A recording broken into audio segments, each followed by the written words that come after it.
Welcome back to another episode of Bitch We Got the Tea History. So for today we're gonna get into part 10 of the White History series. So we touched on, different groups, different tribes from the UZ, the early Iranian cultures. I believe we touched on the Tocharians, the Bactrians. Well, maybe not the Bactrians just yet, but today we're going to talk about the Sakas.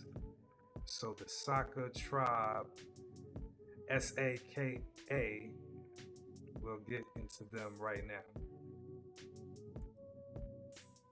So we'll just jump right into it.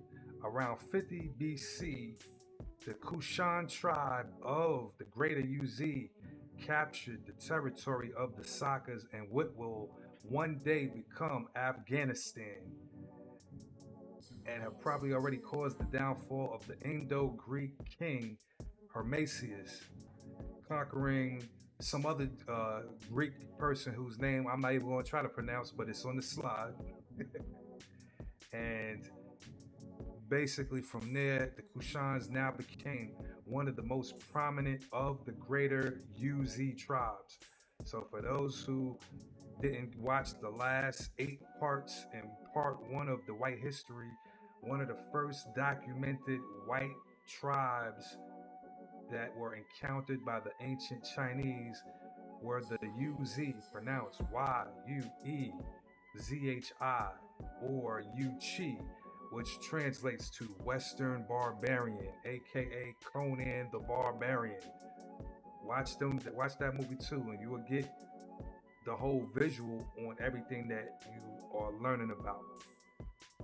So anyway, these Kushans, they gradually united all of the tribes into one kingdom and created a brief but powerful empire by the end of that century. So it says by around 100 AD, they extended their domination to the Tarim Basin and the Tocharian populations there. So the Tarim Basin, just to kind of refresh y'all, that's an area to the west of the Gobi Desert, which is the coldest desert on the planet, which is right outside the Great Wall of China on China's western border, where the barbarians, the Caucasians lived. Caucasian. I'm just putting this shit together. Tarim Basin is where the 6,000 to 6,000 year old Caucasian mummies were found by the Chinese government. That they trying to keep the shit on the low. You know what I'm saying? So anyway, we'll jump to the next slide. So right here in this slide is just kind of giving you just a kind of a little layout of different areas and antiquity. So you have the Scythian kingdom shown in this map, who they run from like 600 BC to the 3rd century BC. The Scythians were another tribe of Caucasians that were running shit in this Eurasian area. All right, next. Well, this is a map of the Achaemenid Empire from 550 BC to 330 BC. And this area, the kingdom stretched from the Mediterranean Sea, included Libya, Egypt, all the way to modern day Armenia, going towards almost parts of India on the east, all the way to Libya and parts of Greece on the west. So now we're going to jump into the Achaemenid period. The Achaemenid period of 550 BC to 329 BC. During this period, Sogdiana and Bactria were part of the Achaemenid Empire. Sogdians and Bactrians occupied important positions in the administration and the military of this empire. So they went through a Hellenistic period from 329 BC to 90 BC. So after that empire, the Achaemenid Empire was defeated by Alexander the Great. Yep, that same one that you probably seen movies about. Bactria, Sogdiana, and Merv, being part of the Persian Empire, had to defend themselves from new invaders. The Macedonians faced stiff resistance under the leadership of Sogdian ruler Spitamenes, and Alexander the Great managed to marry Roxana, the daughter of a local ruler, and inherited his land. Following Alexander's brief occupation, the Hellenistic successor states of the Seleucids and the Greco-Bactrians controlled the area for another 200 years in what is known as the Greco-Bactrian Kingdom. During this time period from 90 BC to 30 BC, the UZ, them boys, you know what I mean, visualize that Capital One commercial with them savage barbarians. What's in your wallet? Them niggas, the UZ, they destroyed the last of the Hellenistic successor states, and together with the Tokhari, another group of Caucasians who had their own little, empire type situation, and they're also closely related, created the Kushan Empire around 30 AD.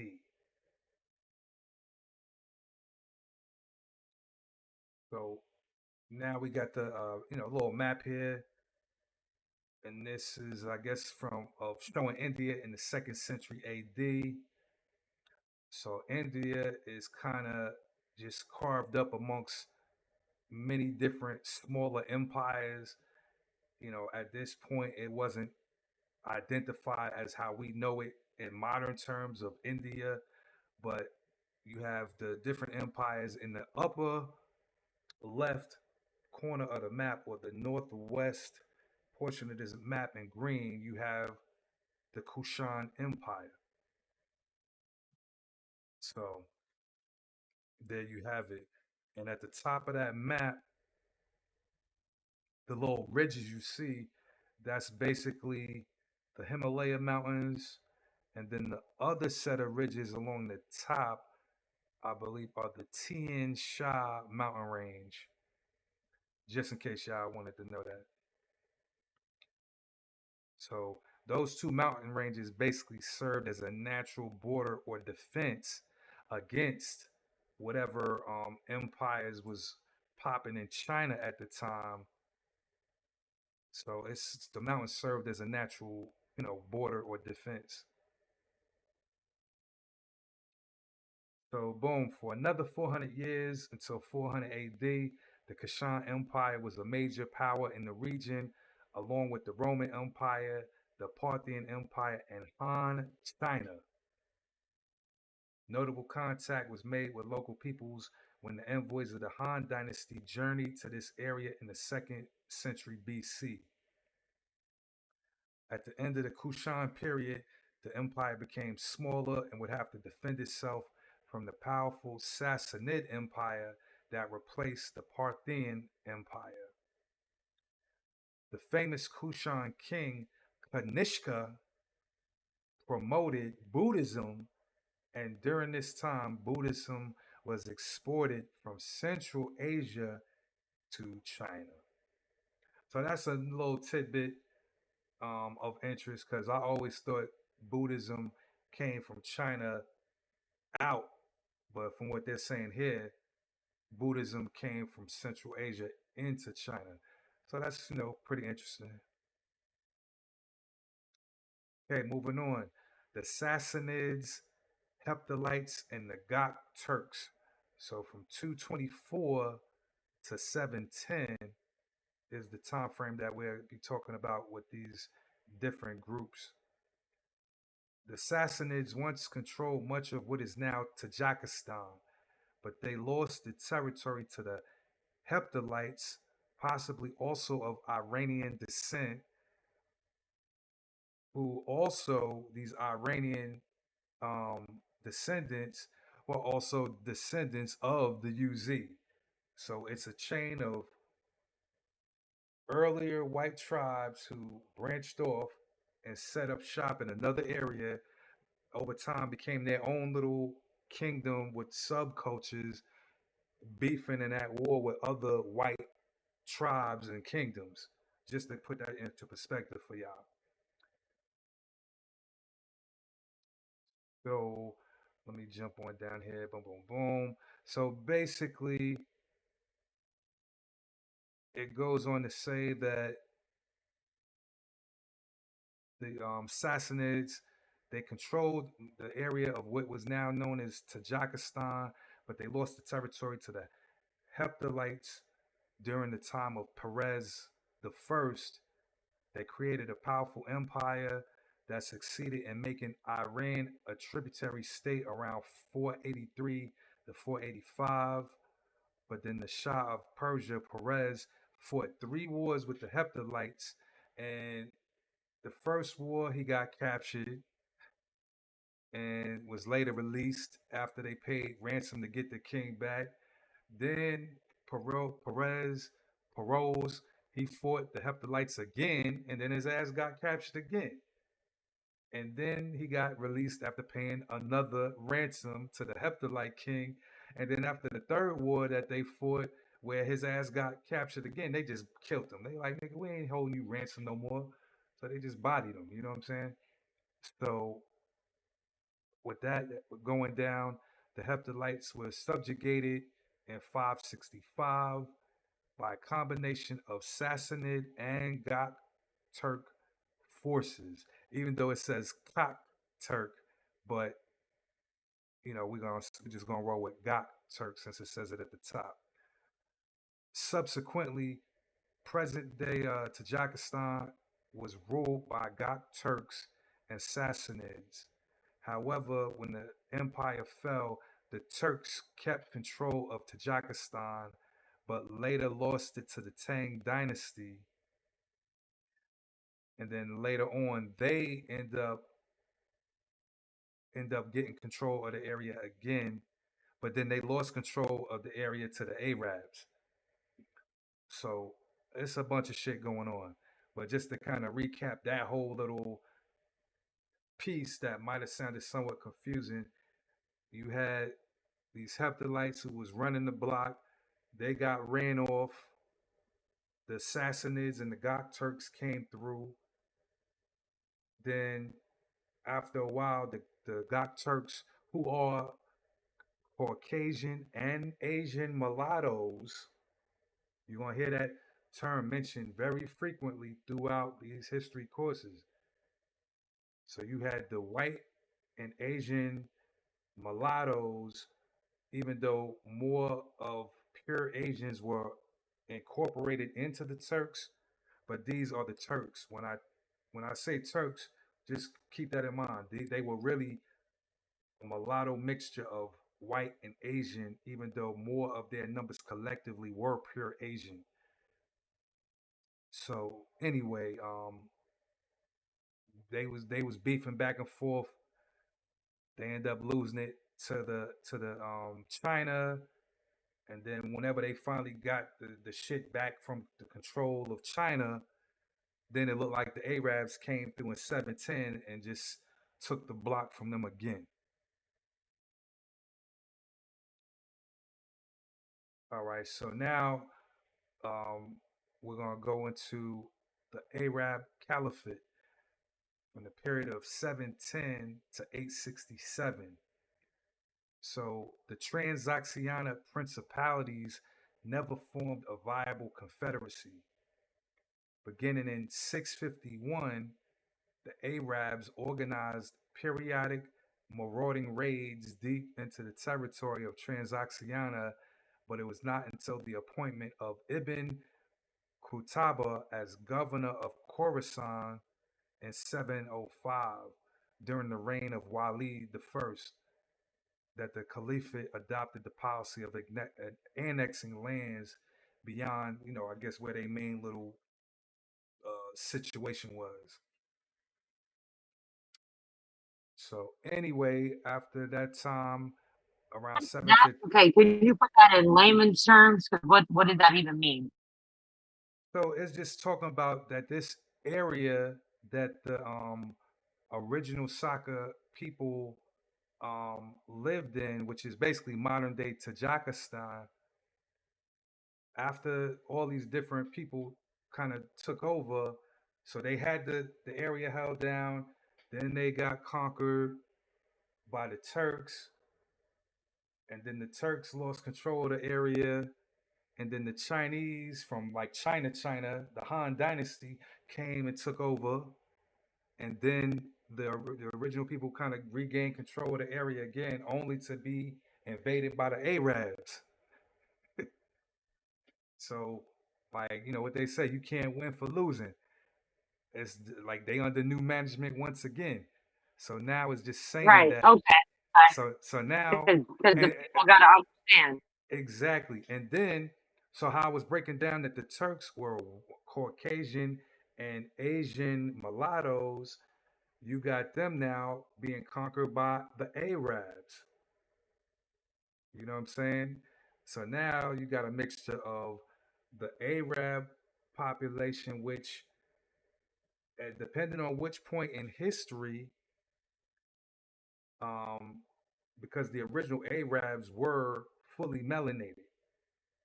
So the question is, was this the fully melanated Arabs that invaded, or was this the mulatto Arabs that invaded, which was a mixture of white and black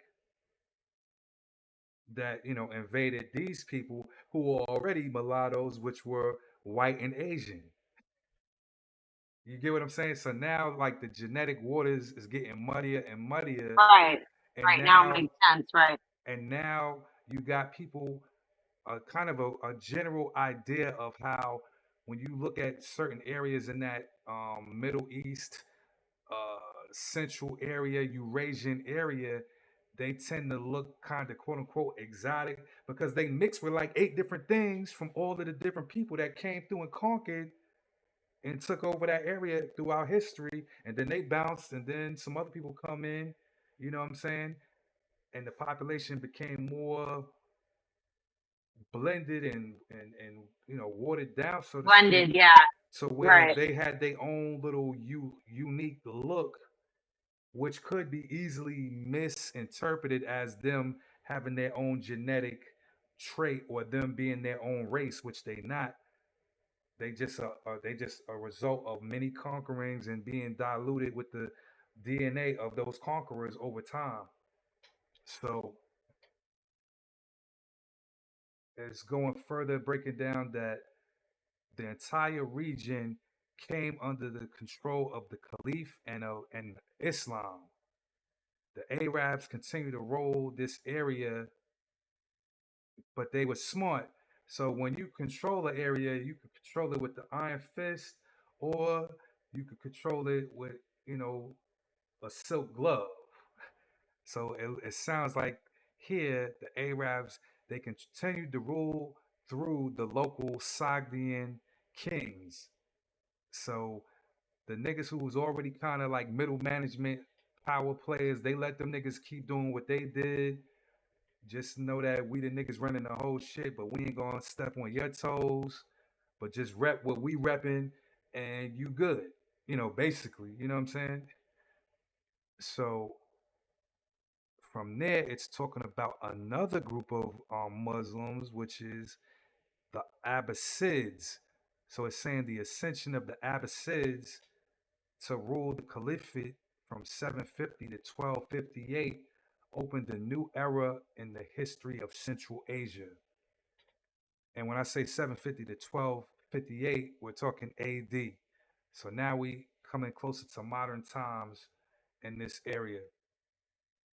While their predecessors, the Umayyads, another group of another Muslim empire, were little more than leaders of a loose confederation of Arab tribes, the Abbasids set out to build a huge, multi ethnic, centralized state that would emulate and perfect the Sassanian government machine. So the Sassanians, even though they were like some of the original Arabs to come into the spot and put their Islamic stamp in the region, the Abbasids took the thing to a whole other level. As it says here, they built out a huge multi-ethnic central state. So that's just speaking further to what I was just breaking down. You had all these different ethnicities in this new empire because of you know all of the traffic that was running through there over time. But anyway, um, they gave the Near East and Transoxiana a unity which they had been lacking since the time of Alexander the Great. So now we come in onto the next major empire,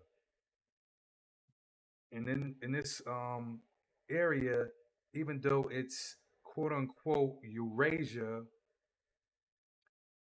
you're about to really kind of learn how the Arabs and Islam really started to just become part of like the fabric of that area, even with other shit going on. So anyway, the Samanid Empire, 819 to 999.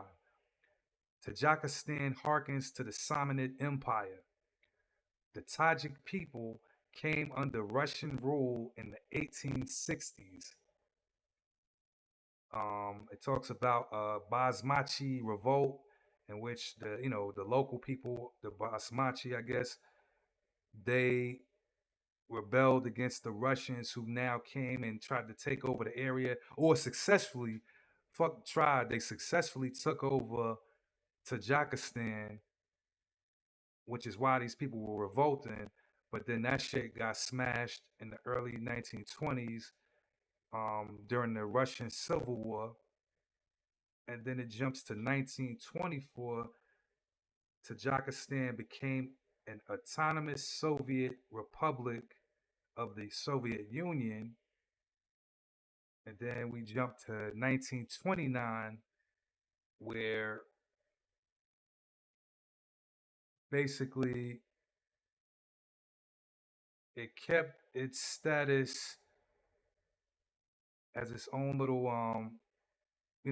as a Soviet socialist republic. So Tajik SSR, it kept that status until gaining independence in 1991 after the dissolution of the Soviet Union and when the Berlin Wall came down and all that fly shit. So, like most countries been under the rule of some empire of some sort, once the ruling force leave, a lot of times them individuals go back to fighting amongst themselves on some petty shit, just like you see in Africa now. And a lot of these countries, when them Europeans left, niggas went back to their petty tribal squabbles, and it looks like the same thing kind of happened here in Tajikistan, because it says they had experienced three changes in government, they had a civil war, and a peace agreement among the rival factions in that country was signed in 1997.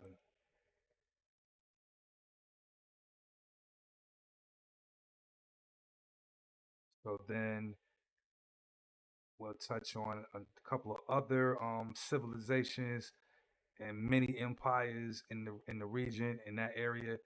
So one of them is the Kara Khanids and the Quara Shahs, Khwarazm Shahs from 1211 to 1218. So it's saying here that after the collapse of the Samanid dynasty, Central Asia became the battleground of many Asian invaders who came from the northeast. So if you remember anything, and I don't know if you still tuned in, Bree, who do you remember from history in Asia that they may have Huh. taught you about in school that was tearing shit up in Asia? Um,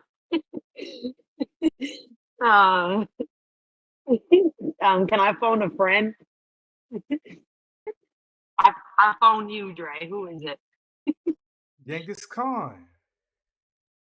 Oh, Genghis Khan. Oh, damn. Okay, yeah. This nigga was running through so much shit. They say that I think 1 in 5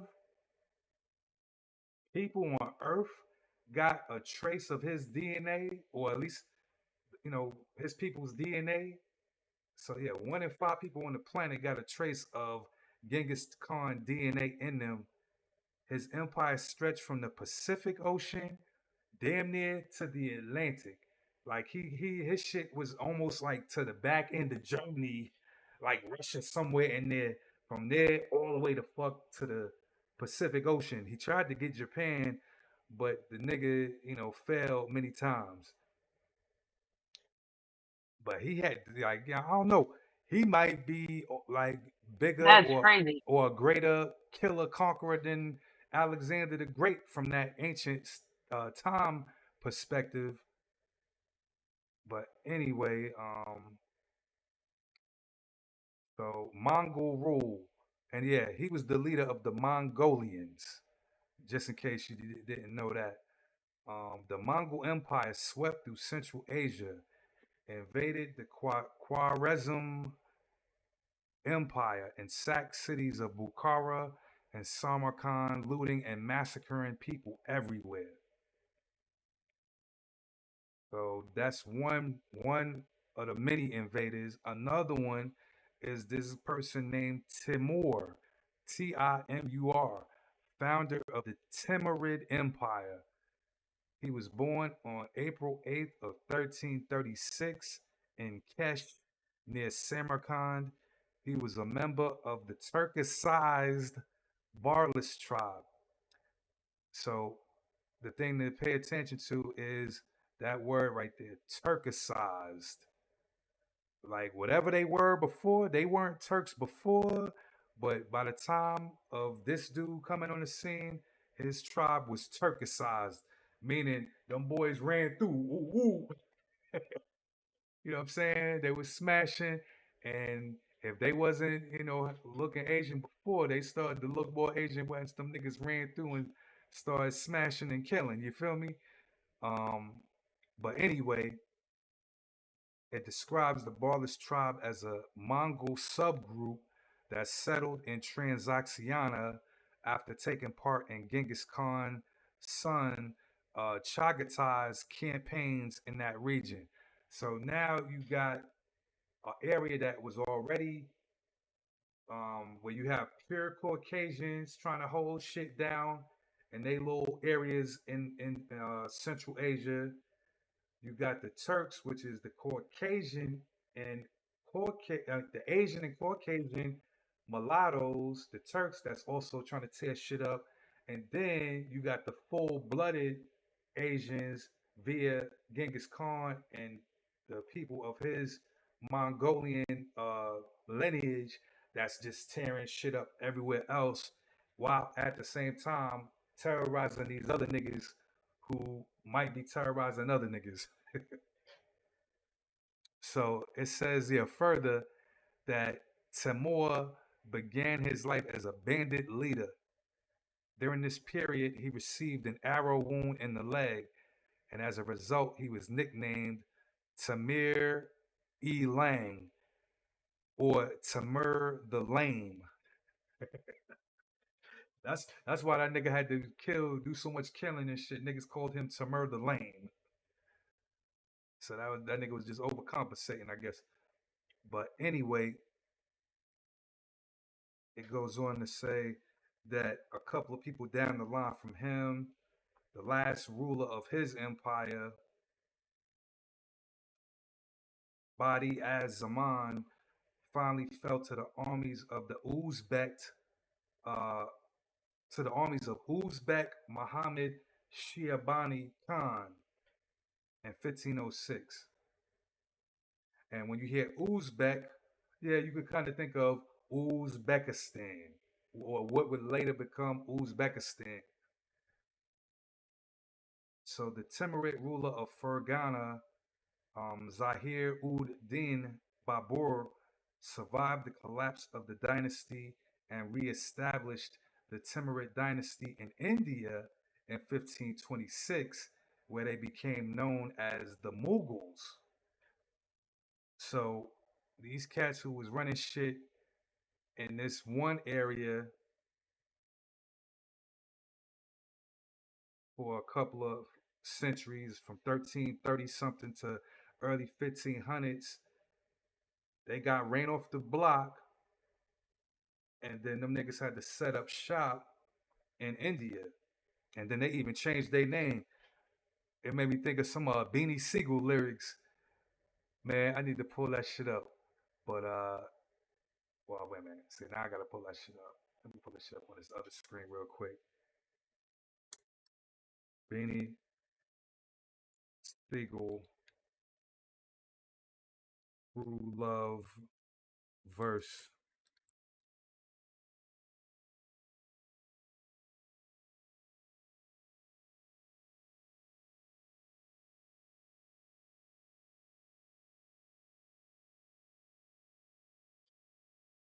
What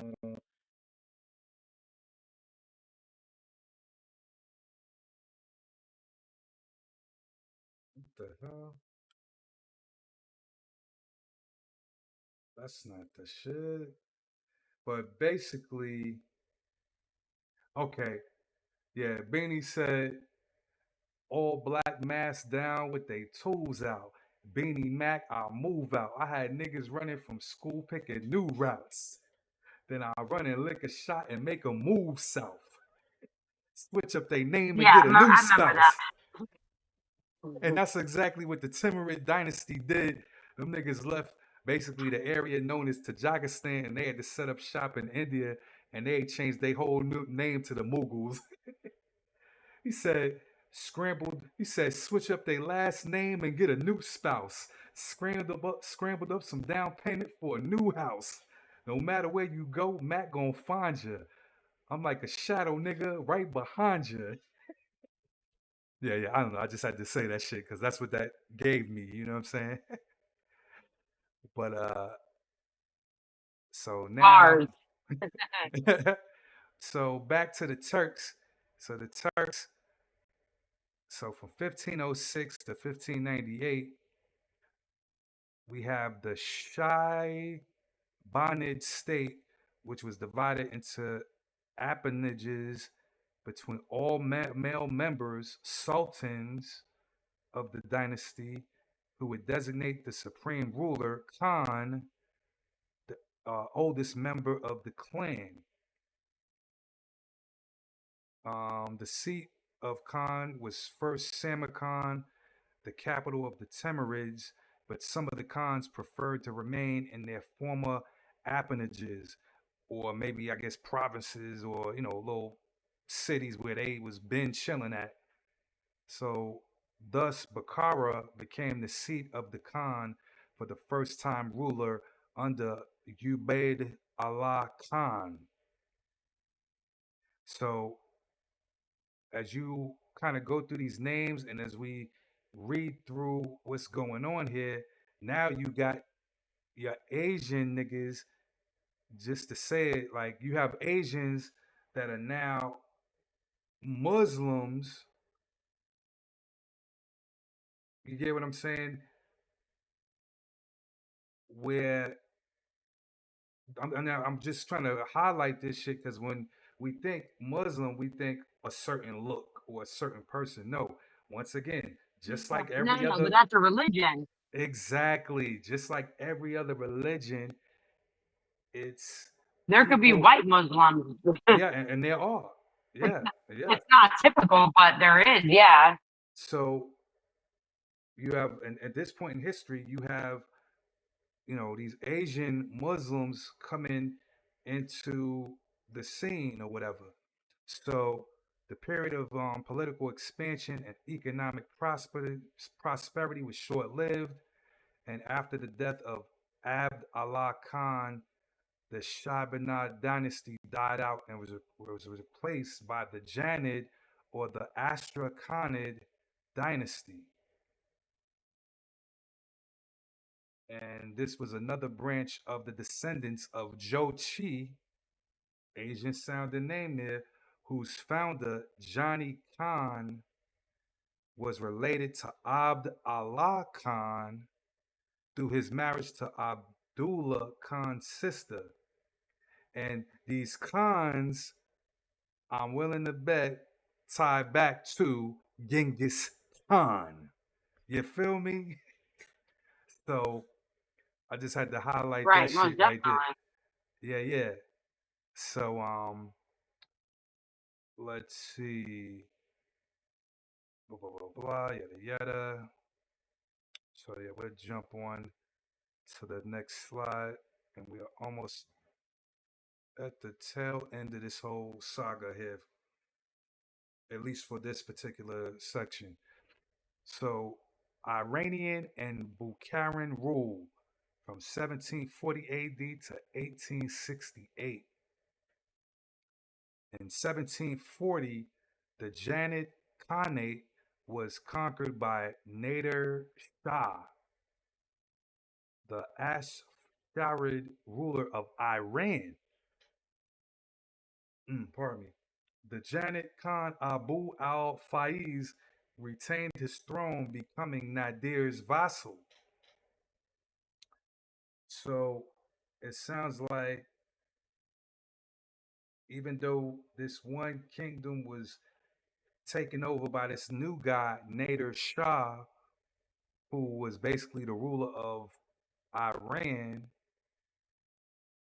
the local guy who was hands on location in the main overall Janet empire was allowed to keep running the spot, the local spot, because he was the man out there before Iran invaded. So once again, at this point in history, you have kings and then you have emperors and shit. The emperors started to be smart. You know what? I don't need to be hands on trying to manage every little thing. Nigga, you been running it. I'm gonna let you keep running it, but just make sure you kick that little payment back over to me. You know what I mean? So Right. after the death of Nader Shah in 1747, the chief of the Mangit tribe, Muhammad Rahim B. Azalik, overcame his rivals from other tribes and consolidated his rule in the Khanate of Bukhara. His successor, however, ruled in the name of puppet khans of Janid origin. In 1785, Shah Murad formalized the family's dynastic rule, Mangit dynasty, and the Khanate became the Emirate of Bukhara. So now we go I don't into know the. what that means.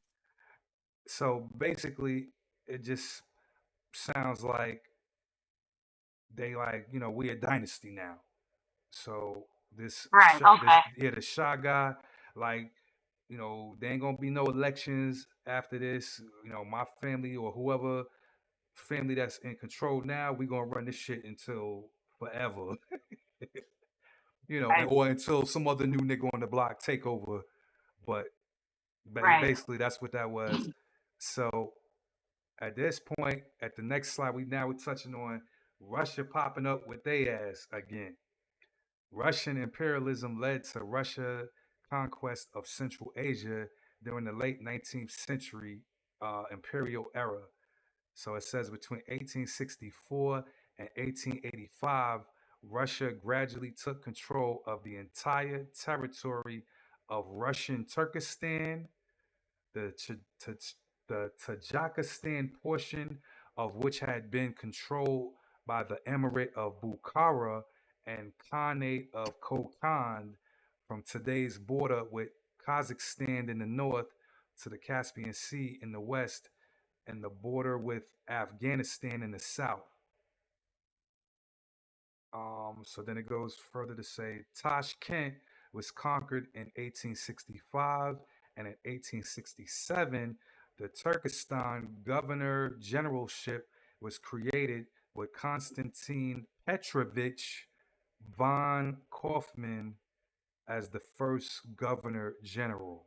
So now this area that's been ruled by everybody from Genghis Khan bloodline to different Muslim empires is now the Russians. Like, we next up.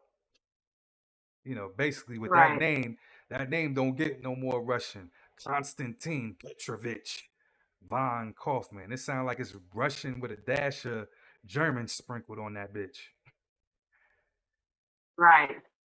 So then going further, the expansion was motivated by Russia's economic interests and was connected with the American Civil War in the early 1860s, which severely interrupted the supply of cotton fiber to the Russian industry and forced Russia to turn to Central Asia as an alternative of cotton supply, as well as a market for Russian made goods. So we got to stop right there. We be learning about history in our own little bubble as far as like American history. So the effects of the American Civil War and slavery, basically, because it was the niggas picking the cotton. We know that. Once that shit got shut down, Russia economy got kind of fucked up for a minute. They had to figure out where they was gonna get cotton from now. That's what it's basically Right. saying. So um, they had to look at some of these other countries in Central Asia to try to find cotton. And then it goes on further. The Russian regime in the 1870s attempted to switch cultivation in the region from grain to cotton, a strategy later copied and expanded by the Soviets. By 1885, Tajikistan's territory was either ruled by the Russian Empire or its vassal state, the Emirate of Bukhara. That's them first group of niggas that you just asked me about. Like, what does that mean? So it means basically what I thought it meant. Nigga, we running this shit forever. Like, whoever these niggas was, they were so gangster that even with Russia coming in, they was like, you could say you could run all of that, but you ain't taking our piece, nigga. We been ran this and we gonna keep running it. We got over here, you stay the fuck over there. We'll do business with you, but you ain't taking our shit. You know what I'm saying? So nevertheless, Tajiks felt little Russian influence. So going further into the situation with Russia, it says that Russia being a much bigger state and having advanced military, they had little difficulty in conquering regions inhabited by Tajiks, meeting fierce resistance only at Jizak and Ura Tayyub. And when their garrison in Samarkand was besieged in 1868, um, by forces from Shah e Sabs, I guess, or Sabiz, forgive me on the pronunciation, but the long and short, the army of the Emirate of Bukhara was utterly defeated in 3 battles. So them boys that was holding it down for that little minute finally looked like they met their little end. Their run was over. So on June 18th of 1868, Amir Muzaffar al-Din signed a peace treaty with Governor General of Russian Turkestan, von Kaufman. So that's that Russian dude with the 4 names. He ended up losing to him. So then Samarkand and Upper Zarafshan were annexed by Russia, and the country was open to Russian merchants. The Amir retained his throne as a vassal of Russia, and with Russian help, he helped establish control over Shah-e Sabs, the mountainous regions in the upper Zarafshan Valley.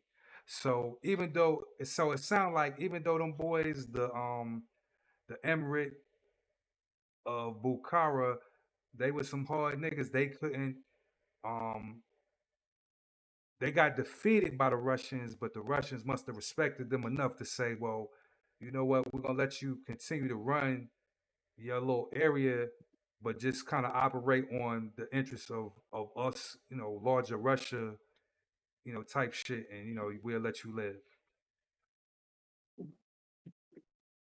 Yeah, they said just follow what we say and you'll be all right. Exactly. We will not murder your children. You get to go Right, home at night. right, So right. You too. during the late 19th century, the Jadidists, the Jadidists established themselves as an Islamic social movement throughout the region. Although the Jadidists were pro modernization and not necessarily anti Russian, the Russians viewed them as a threat. So it talks about how Russian troops were required to restore order during uprisings against the Khanate of Kokand between 1910 and 1913. There was further violence in 1916, and then it goes on further to say that Russian soldiers in Kujan over the threat of forced conscription during World War One were attacked basically because they didn't want to get drafted into World War One by Russia. So then it says, despite Russian troops quickly bringing Kujan back under control, clashes continued throughout the year in various locations in Tajikistan. So all of this shit and all of these many fucking empires that we went from BC all the way up to the 1900s all had their little mini runs throughout the history of Tajikistan. And that's just one country in Eurasia that we really even like, touching on in depth or whatever. So the long and short, at the end of 1920, the last Emir, Saeed Alim Khan, was overthrown by Soviet troops. And in 1920, October of that year, the emirate was abolished and the Bukharan People's Soviet Republic was proclaimed. So them boys who was the bad boys of Bukhara, I guess Russia said, you know what, enough is enough. We just taking over this whole shit. So that'll wrap up the Sakas and all of the other civilizations that these people who originally were the Sakas would become over time, over time, over time, over time, whether through conquering or being conquered. So we'll wrap up that, and thank y'all for sticking around for White History Part 10. So even though we've touched on many other groups such as the Asians, including the mulattoes, which are also Caucasian and Asian, this is still Caucasian history that we're touching upon overall. So as you follow through step by step and you see where these steps lead to, then you're gonna be like, this shit makes sense now. All right, cool. I'm happy. Everything they told me was a lie. Exactly. These niggas been lying. They lied to these niggas. They lied Uh-huh. to you white people. Having y'all niggas think y'all grew up Right. on Hillshire Farm and shit. No, no. Hillshire. Hillshire. Shire. Mother, the crumpets.